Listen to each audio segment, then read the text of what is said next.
Добрый день! Мы находимся в здании Краеведческого музея города Менделеевск.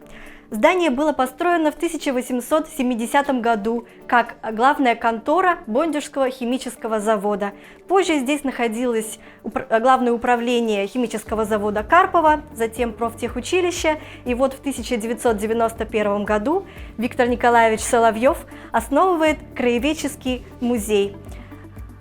Обратите, пожалуйста, внимание на фотографию. Так выглядело наше здание во времена своей постройки. По рассказам рабочих, здание было построено на очень топкой территории, лесной территории, на которой квакали лягушки. Здание располагается на берегу реки Тойма. Возле сооружения находятся другие исторические здания конца 19-го, начала 20 века. Эта территория является историческим центром города Менделеевск. Сейчас здесь находится парк Ушковские острова, проект по благоустройству исторической территории и сохранению культурно-исторического наследия города Менделеевск. Бондюжский завод является одним из старейших заводов на территории нашей страны, и он до сих пор действует. История завода и история нашего города тесно связана с историей купеческой династии Ушковых, которые были уроженцами этих мест. Петр Капитонович, который вот у нас представлен на фотографии, с его именем связано становление Бондюжского завода. Почему Бондюжский? Потому что он был построен возле деревни Бондюга, где родился первый Ушков Егор Максимович. Вплоть до советских времен, до революции, купеческая династия Ушковых является одной из богатейших, известнейших купеческих династий в нашей стране. И их производства растут и развиваются, приносят огромные прибыли, побеждают на различных выставках, в том числе международных выставках в Париже, в Риме. На соседнем стенде вы можете видеть фотографии директоров завода, которые стояли у руля производства в последующие годы. Давайте пройдем, пожалуйста, в соседний зал. Как раз о Менделееве хотелось бы вам рассказать. Почему наш город назван Менделеевском? Дело в том, что Дмитрий Иванович Менделеев был другом и соратником Петра Капитоновича Ушкова. Они жили в одно время, в конце 19 века, и он, Дмитрий Иванович Менделеев, дважды посещал наш завод и работал здесь над производством вещества под названием пироколлодий, бездымный порох. В 1890 году военное министерство предлагает Менделееву создать такое вещество, и именно наш завод выбирает Менделеев для производства первой крупной партии. Он приезжает сюда в июне и августе 1893 года и следит за возведением цеха, лаборатории по производству этого вещества. А сейчас хотелось бы вернуться к селу Новый Кокшан. Здесь у нас представлена продукция завода кокшанского, гончарное производство и стекольное производство. Обратите, пожалуйста, внимание вот на эту экспозицию. Здесь у нас представлены экспонаты, произведенные на керамическом заводе в Кокшане. Это различная плиточка, кирпич, сосуды для хранения продукции. Эта плитка имела очень большой успех. Ею выложены полы в различных городах нашего региона. Даже в Москве на Казанском вокзале эта плиточка применялась. В Казани, естественно, во многих тоже сооружениях, зданиях она использовалась. В Елабуге, в Ижевске, в Сарапуле.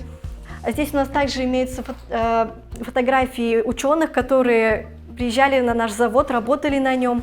В первую очередь хотелось бы рассказать, конечно, о Борисе Сбарском. Он известен тем, что он бальзамировал тело Ленина. Один из двух специалистов, которые занимались бальзамированием тела Ленина. Вот здесь на фотографии у нас мавзолей представлен. Также в свое время, во время Великой Отечественной войны, он успешно смог транспортировать тело Ленина в эвакуацию. Этот зал посвящен пребыванию в наших краях еще одного очень известного человека, Бориса Леонидовича Пастернака, поэта, писателя, лауреата Нобелевской премии. Зимой и весной 1916-1917 года Борис Пастернак гостил в наших краях. Он был приглашен сюда своим другом Борисом Сбарским, о котором я только что вам рассказывала. Но вот несколько месяцев он провел в наших краях. Здесь он работал в военно-учетном столе. Он решал, кто из рабочих пойдет на фронт, а кто останется работать на заводе. Занимался, естественно, творчеством тоже здесь. Написал 2 повести «Безлюбие» и «Уезд в тылу». Писал различные стихотворения. Вот на стендах вы можете видеть несколько стихотворений. Также здесь он занимался переводами. Он переводил английского поэта Суинберна, его поэму «Мария Стюарт». Еще один интересный экспонат – это парковая ваза, тоже изготовлена на заводе, на Кокшанском керамическом заводе. У нее есть одна интересная особенность – это вот такой дубовый венок. Вот, когда художник творит свою картину, для него достаточно просто указать свое авторство. Он может просто подписать картину в уголке, и сразу понятно, кому принадлежит картина. Что касается скульпторов, то для них это достаточно тяжело. Поэтому скульптор этой вазы по фамилии Балобанов сделал очень хитрую вещь. Он выбрал для себя вот такой узор в виде дубовой ветви и использовал его на своих скульптурах. Таким образом, можно было понять, кому принадлежит эта ваза.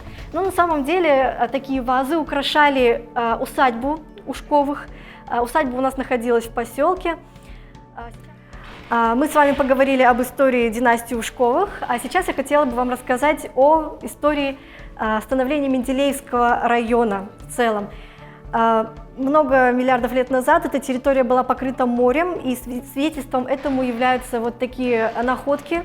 Это различные ракушки, известняк, минералы, которые были найдены на территории района. Также один из самых наших известных экспонатов – это череп мамонта, а точнее мамонтенка. Он был найден в районе реки Юрашка, недалеко от села Старое Гришкино. Найден был рыбаками в песке и привезен в качестве экспоната в наш музей.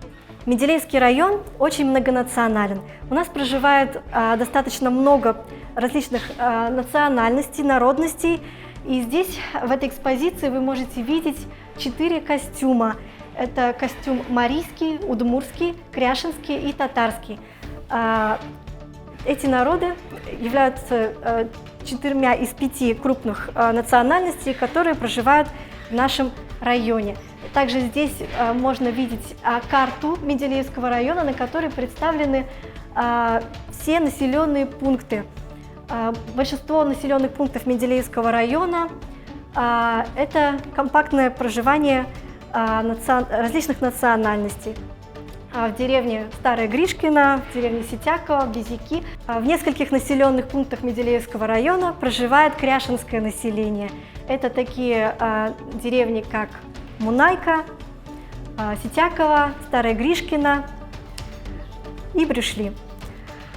Также на этом стенде вы можете видеть предметы быта, которые использовались представителями национальностей, которые проживают в нашем районе.